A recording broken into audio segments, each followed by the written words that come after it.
Crossing the Frontier from Boring Black and White to Dazzling Technicolor by Avery Leone and Lauren Martucci. Up until 1910, every film that was recorded, produced, or both was shot in black and in white. However, by 1910, inventions like Technicolor, Kinemacolor, and photokinema had come along to change and shape the film and movie industry forever. Before these inventions, people were used to seeing films that looked like this.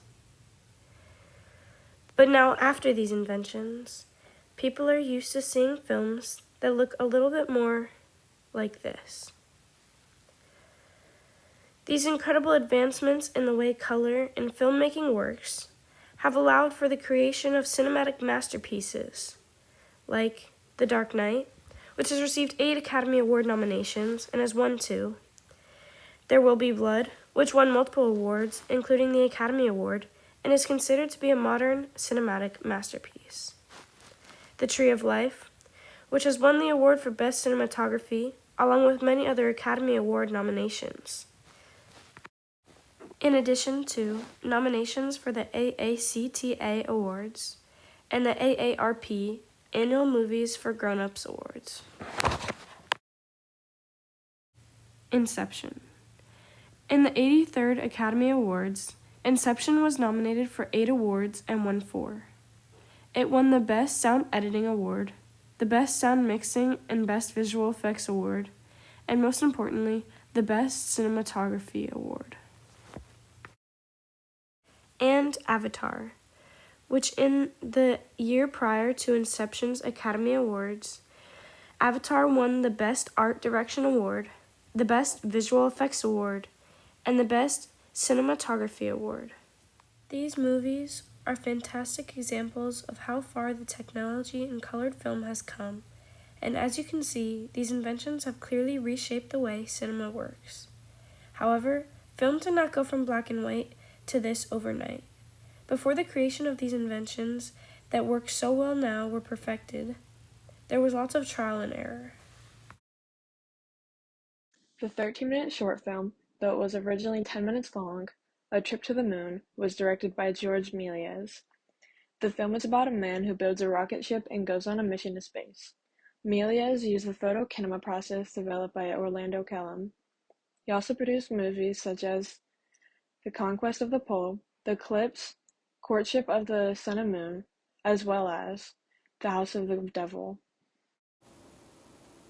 A Trip to the Moon has become such a popular movie that it was remade in 1902, 1914, and 1999. The photokinema process was the first example of stop motion. It featured a quick series of photographs which created an animation-like effect to the viewers.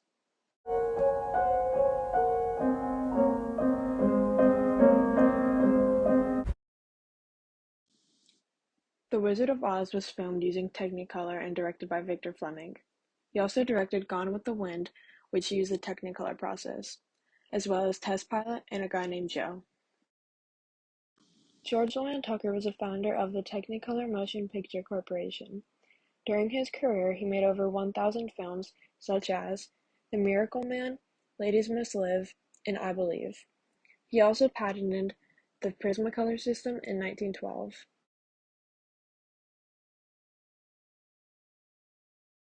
Technicolor is a way to add color to film, but it is also the name of the company that created it.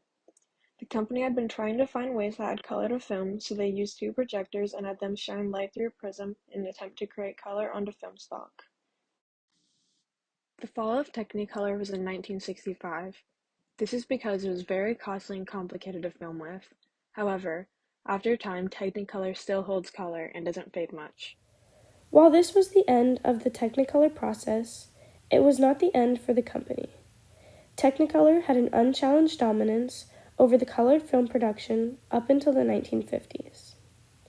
This was when certain other companies, such as Eastman Color by Kodak and Ansco Color by Ansco, started producing their own cheaper and much more available film processes.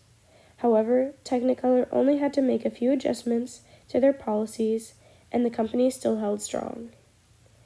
After their failed use of Technicolor, the company tried Technicolor's dye transfer process. This was created by Daniel F. Comstock and was a way of printing color onto films. It started in the late 1920s, and it was an expensive and difficult way of adding color to film.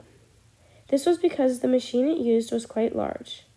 It was so large it took up multiple rooms, but in addition to this, it was also very expensive and high maintenance. Because of these issues, in 1970, Technicolor stopped using it. The last process that the company used was called Silver Retention Chemical Process, or ENR.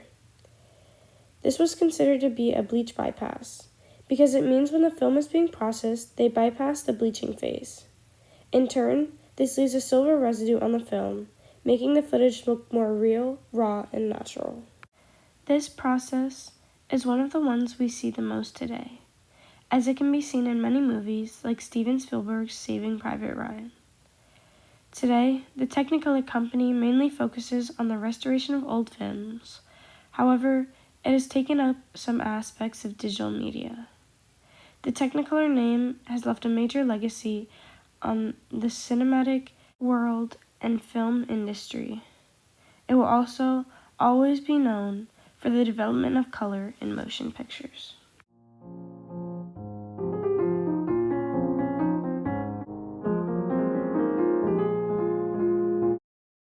A Visit to the Seaside is an 8-minute short film directed by George Albert Smith, who also invented the Technicolor process.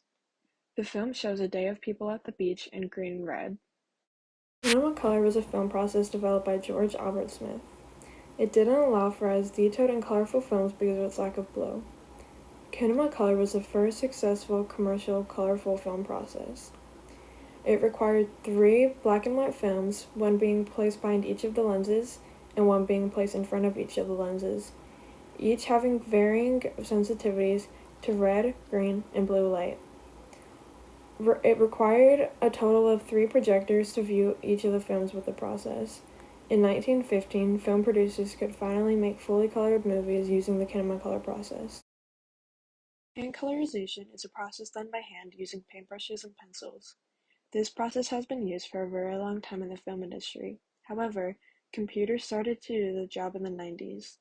Hand colorization is important because it shows the missing colors in black and white films.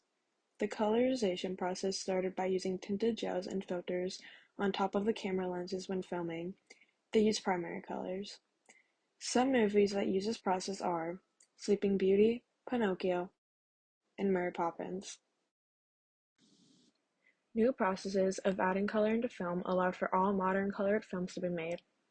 The introduction of color into film also pushed the boundaries of what was possible for the medium and established a new frontier of entertainment.